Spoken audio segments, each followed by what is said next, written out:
Just in a short while, after you're done with me, we will be joined by Alexander De Croo, who, as you know, is the administrator of the UN Development Program. He will be joining us live from East Jerusalem to brief you on his recent visit to Gaza, and it'll be sort of a shortish intervention.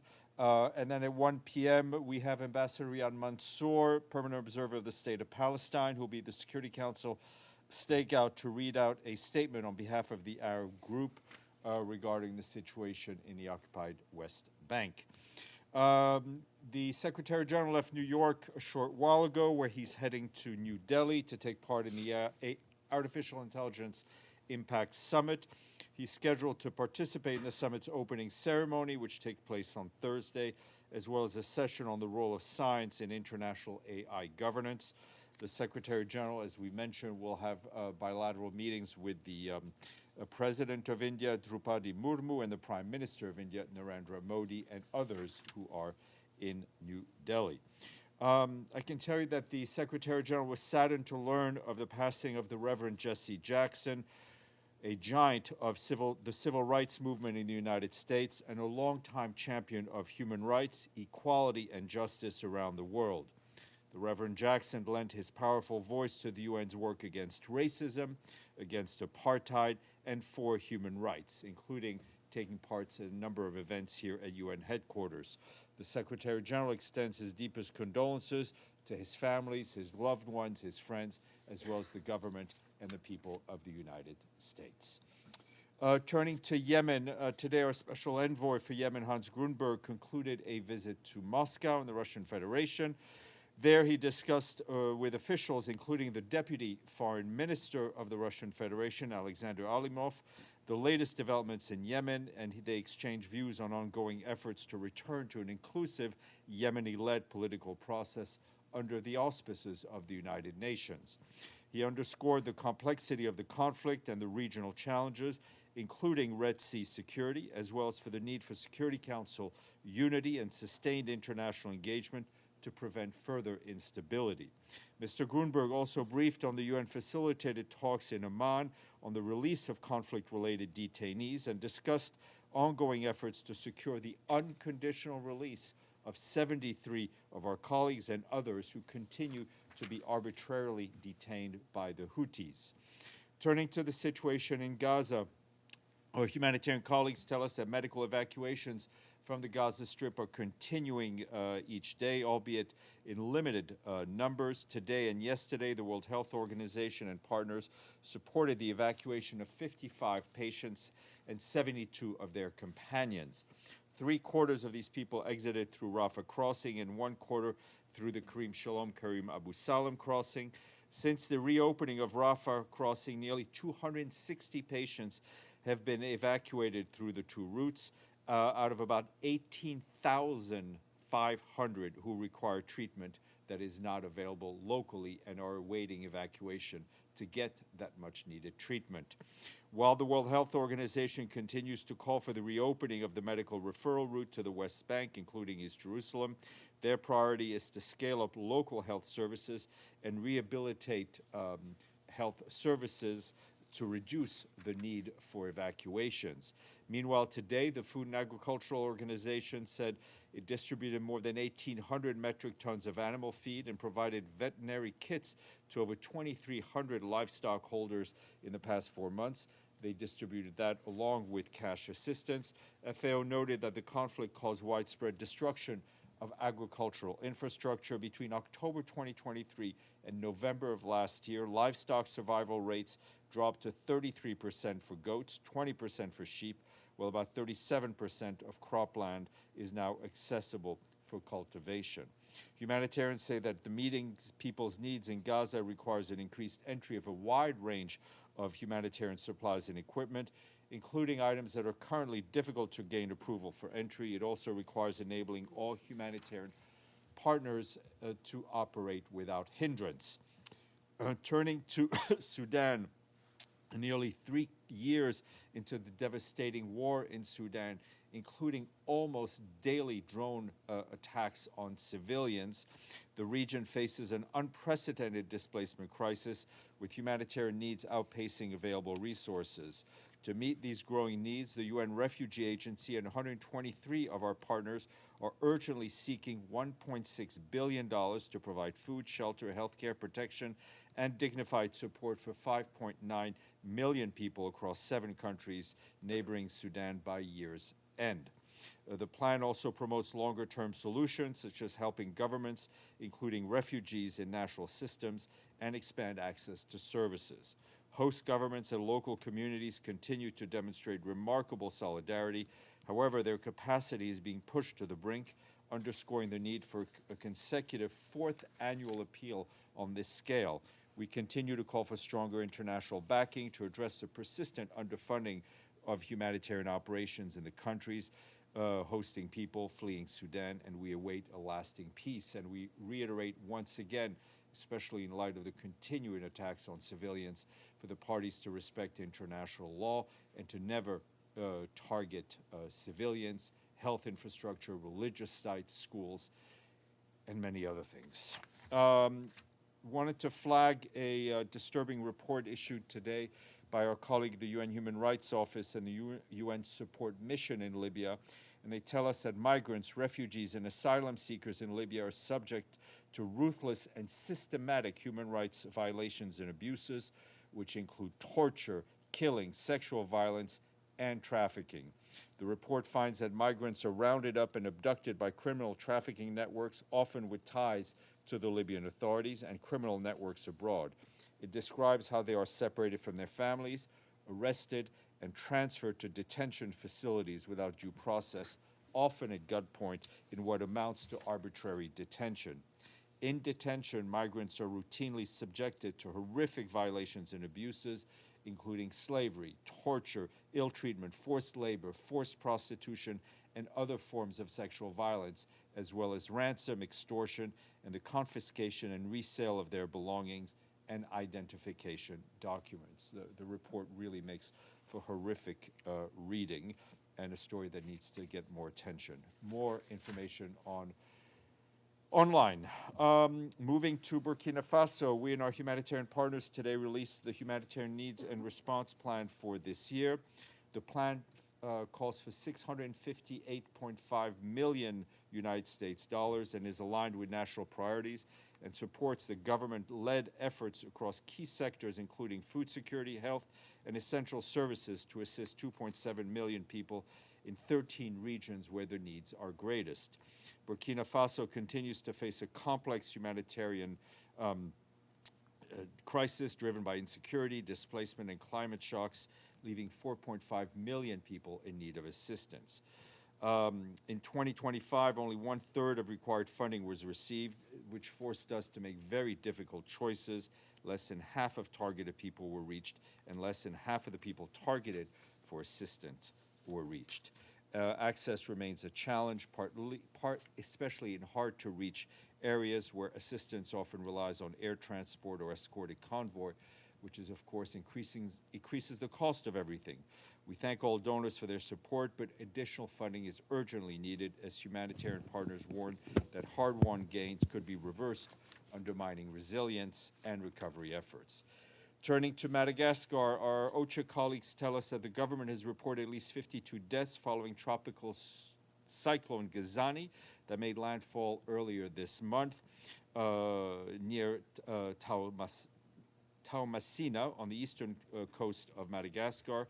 In addition, more than 800 people have been injured and 9 remain missing. Preliminary reports indicate that more than 470,000 people have been impacted by the cyclone, over 35,000 people displaced, including 3,200 people in 19 temporary sites. Combined with the impact of the previous Cyclone Fitia, which made landfall at the end of January, the total number of people impacted by the 2 storms exceeds 680,000. At the government's request, OCHA deployed additional teams yesterday to strengthen coordination. We and our partners are providing food, water, sanitation, healthcare, protection, nutrition, shelter, among other essential services.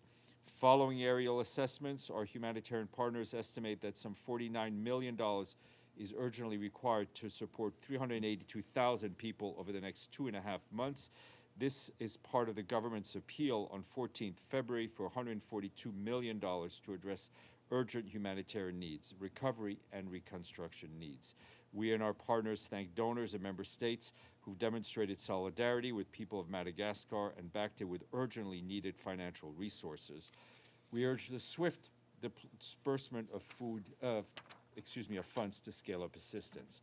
Turning to Ukraine, our colleagues at the Office of the Coordination of Humanitarian Affairs there tell us that between yesterday and the early hours of today, authorities reported several casualties in frontline regions. In the Donetsk region, workers were killed while working on an energy facility. In Kherson, health workers were injured when a medical facility was struck. Our humanitarian colleagues note that overnight attacks on energy infrastructure left 100,000 people in Odessa city without electricity, without heating, and without water. The Ministry of Energy also reported power disruptions following combined missile and drone attacks impacting Dnipro, Donetsk, Kharkiv, and Zaporizhzhia. These incidents reflect a pattern of targeted strikes on energy facilities as temperatures in many parts of the country remain below risk, increasing hardship and risk for vulnerable people. Humanitarian teams have been deployed to impacted areas to provide shelter, repair kits and materials, as well as psychological first aid. In Odessa, partners are supporting municipal heating points with hot meals, blankets, and other items. Despite all these challenges, assistance at scale continues as the full-scale war is about to enter its 5th year. In 2025, more than 651,000 people received multi-purpose cash assistance, enabling the most vulnerable war-affected people to meet their basic needs. Secretary General's Peacebuilding Fund has allocated $4.5 million for a tri-national initiative in El Salvador, Guatemala, Honduras, aimed at strengthening peace mechanisms related to use of land and access to water resources in the Trifino region tri-border area. Implemented by the UN Development Program and the FAO in close collaboration with national authorities and the planned Trifino Tri-National Commission, the initiative will strengthen the preventive capacity and establish inclusive dialogue mechanisms at the tri-national, municipal, and community levels to prevent and manage water-related tensions. Today is Global Tourism Resilience Day. Yep, there is such a day, and it serves as a reminder that tourism drives sustainable development, jobs, growth worldwide. It's also a call for smarter planning and stronger partners to support the sector in an unpredictable world. What is predictable is to open up with a question from Edie. So I will go with you, Edie. Thank you, Steph. Has the UN been monitoring the talks between Iran and the United States and Russia, Ukraine, and the United States? And does the UN have any comment on today's talks? Sure. I mean, on Iran, we welcome the continuation of the indirect talks between the Islamic Republic of Iran and the United States, hosted by Oman, which I think, as you know, today took place in Geneva. From the Secretary General's standpoint, he wants the parties to maintain this momentum of these discussions that we hope will lead to concrete and constructive outcomes. And he also expresses the hope that they will reduce regional tensions and prevent a broader crisis, which could have very broad implications. For us, we continue to emphasize the imperative need for de-escalation and the peaceful settlements in accordance with the UN Charter. And Secretary General underscores that all concerns can and should be addressed through diplomacy and dialogue. And we, of course, thank Oman and Switzerland for helping facilitate these talks. Obviously, we're also following the ongoing discussions between the Russian Federation and Ukraine that are also taking place in Geneva with the facilitation of the United States. We continue to push there again for diplomacy to see an end to the conflict in Ukraine, which, as we mentioned, is nearing its 5th year. And we want to see an end to the war in line with General Assembly resolutions, international law, and full respect for the territorial integrity and sovereignty of Ukraine. Gabriel Elizondo. Thanks, Steph. I know you've been asked about the Board of Peace many times, and the UN's position on that, or the Secretary General's position, is pretty clear. However, I just want to ask a follow-up. Since the Board of Peace is holding their first formal meeting in D.C. later this week, has there been any consideration by the UN to take part as an observer rather than a full participant? I mean, as you know, but it bears repeating, that for us, we will work with the Board of Peace in respect to its work on Gaza, which was mandated and approved by the Security Council. Tom Fletcher was invited to Washington to participate in the Gaza Board of Peace later this week and to speak regarding the UN's humanitarian scale-up, which we've been telling you about every day and putting a lot of effort into. Unfortunately, he has a long scheduled trip to South Sudan, which is one of the most, I would say, underreported and most horrific humanitarian crises. So he's not able to go, but we will feed information regarding our humanitarian work into the discussions. So there will be another person representing At this Tom, point, or? I have nothing to add to, but I will update you if that changes. Yes, Alex, please. Thanks, Steph. A quick follow-up on Edie's question. Have you been in touch with the IAA regarding the talks in Geneva? On Iran, no, I'm not. I mean, not at the Secretary General's level. I'm sure other colleagues have been in touch and being kept informed with the IAEA. Could you please share, like, whether the IAEA is optimistic about the talks or?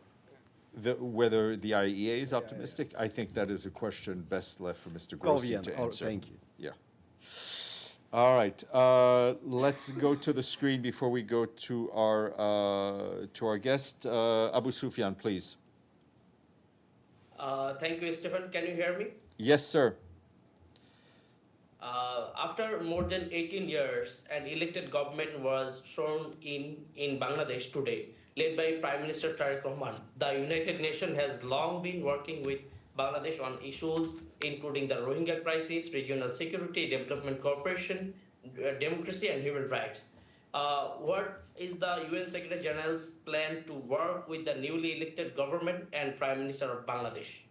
Well, I mean, the Secretary General will continue, and the United Nations will continue to work with Bangladesh and the new government. As we said a couple of days ago, he very much congratulates the people of Bangladesh for the holding of the legislative elections and the referendum earlier this week. As you know, and as you said, there are a number of items on the agenda between Bangladesh and the United Nations, notably on issues of development, on issues of climate, and on humanitarian issue, given the generous hosting by Bangladesh of over 1 million refugees from Rohingya refugees from Myanmar.